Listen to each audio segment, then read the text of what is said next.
안녕하세요. 카멜TV의 김지광입니다. 북앤라이프 시작하겠습니다. 이제 본격적인 가을로 접어든 것 같습니다. 아름답고 행복한 시간들로 채우시길 바라겠습니다. 지난 시간에는 고통과 시련 가운데 놓치지 말아야 할 것은 끊어지지 않는 남은 한 줄을 찾는 일이라고 말씀을 드렸습니다. 오늘은 우리가 살아가는데 반드시 필요한 돈 얘기를 할까 합니다.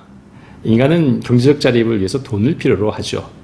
그렇기 때문에 돈은 매우 중요한 가치지만 돈을 얘기하는 것은 세속적이고 또 점잖지 못하다고 치부되거나 아니면 반대로 돈을 지나치게 숭상함으로써 삶이 힘들어지기도 합니다. 그래서 어려운 게 돈입니다.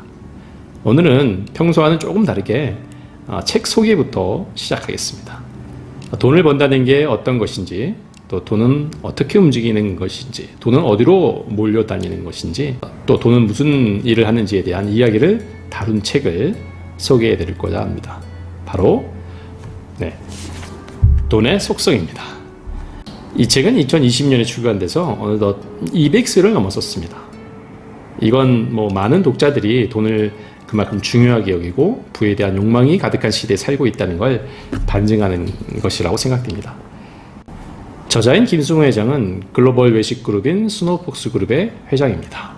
전 세계를 다니며 각종 강연을 통해서 사장을 가르치는 사장으로 알려져 있고 현재 한국과 미국을 오가며 활동하고 계시죠.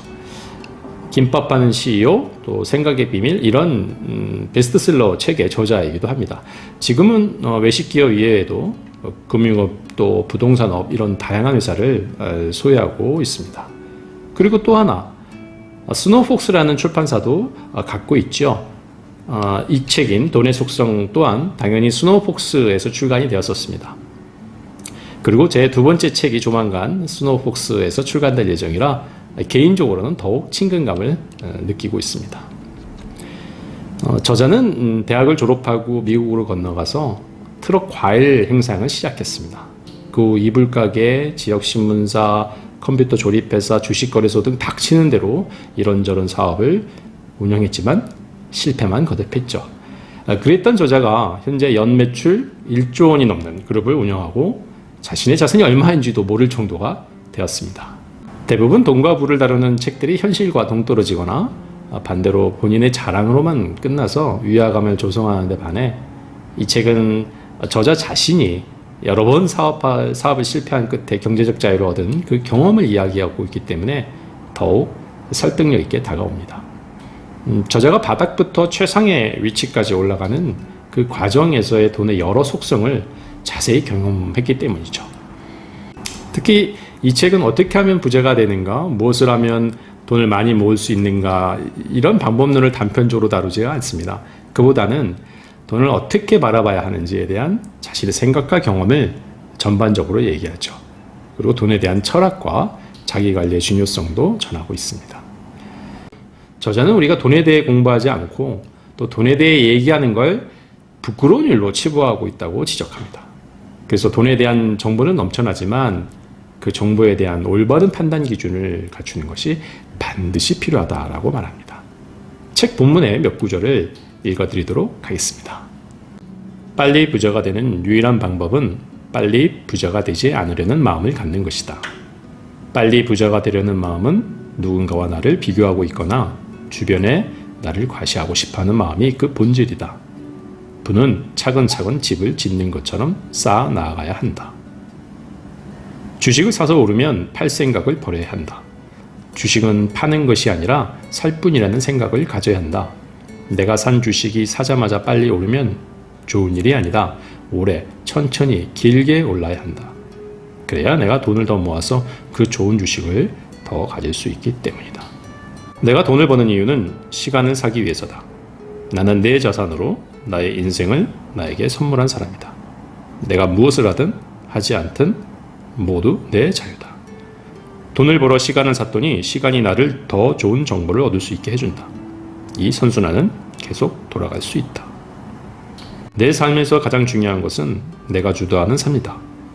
남은 시간에 얼마나 가치 있는 일을 하고 의미 있는 인생을 보내는가.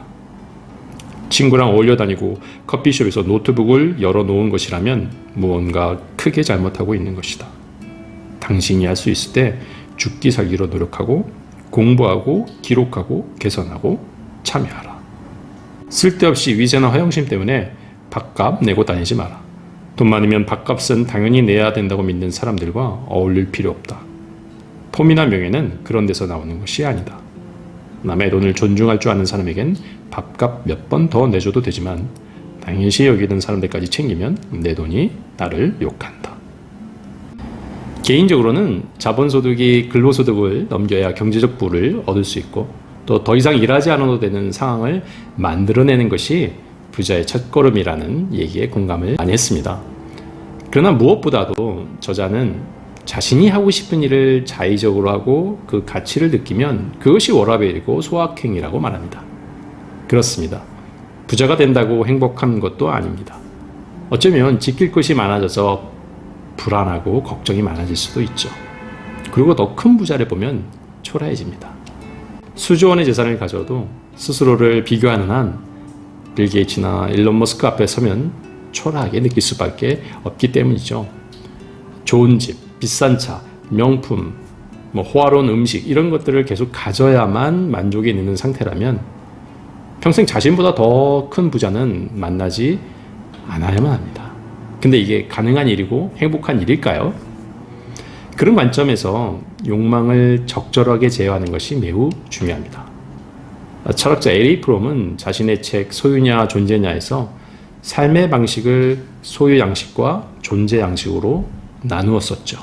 그는 자본주의는 끊임없이 소유욕을 자극하기 때문에 부지불식간에 존재 욕구를 소유 욕구로 채우려 한다고 지적합니다. 하지만 소유욕에 따른 자기과시는 타인의 인정을 통해 공허한 존재감을 채우려는 자기 위로의 방식일 따름이라는 거죠. 그렇게라도 하지 않으면 그 허한 속을 달랠 수가 없기 때문입니다. 10월에 출간될 제 책에서도 다루고 있습니다만 사실 우리는 이미 과거에 비해 훨씬 부유하지만 항상 더 많은 것을 바라는 탓에 늘 부족하다고 느낍니다. 욕망은 우리를 한순간도 쉬지 못하게 하고 더 많은 것을 쫓아서 뛰게 만들죠. 노벨 경제학상을 받은 MIT 교수 폴 세무엘슨은 행복은 소비를 욕망으로 나눈 것이라는 공식을 만들었습니다. 행복 지수를 높이기 위해서는 분모인 소비를 늘려야 하는 것이죠. 그러면 당연히 행복은 올라가겠죠. 그러나 아시다시피 소비는 유한합니다. 한 사람이 소비할 수 있는 그 능력은 한정되어 있을 수밖에 없죠. 눈치채셨겠지만 행복 지수를 높이기 위한 또 하나의 방법이 있습니다. 그건 분모를 늘리는 것이 아니라 분자를 줄이는 거죠. 즉 욕망을 줄여나가는 것입니다. 그러나 우리는 이 방법을 일부러 모른 척하고 외면하고 살아갑니다. 그러다 어느 순간 욕망이 소비를 넘어서면 통제불능의 탐욕이 되고 말죠. 결국 욕망이 자신을 삼켜버리고 마는 것입니다.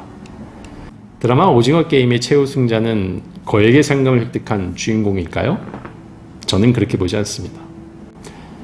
7,700원을 투자해서 6조 원이 넘는 이익을 거둔 넷플릭스가 진정한 승자가 아닐까 싶습니다. 어쩌면 우리는 그 드라마에 나온 인물들처럼 승자 없는 게임 속에 던져져 욕망의 노예로 살고 있는 것인지도 모르겠습니다. 마무리를 하겠습니다. 우리는 무엇보다 돈을 사랑하고 돈을 다룰 줄 알아야 한다는 그 저자의 지적을 새겨들어야 할 것 같습니다. 그러기 위해서는 돈을 함부로 대하지도 않고 또 지나치게 올가매지 않는 것이 중요하지 않을까 싶습니다. 돈이 목적이 되는 순간 내 삶의 주인이 되어버린 돈은 결국 내 자신을 부리기 시작한다는 것 잊지 마시기 바랍니다. 네, 오늘은 여기서 작별을 해야 할 것 같습니다. 다음에 또 다른 책과 인생 이야기로 찾아뵙겠습니다. 좋아요와 구독, 알림 설정 잊지 마시기 바라겠습니다. 이상 카멜TV의 북앤라이프였습니다. 감사합니다.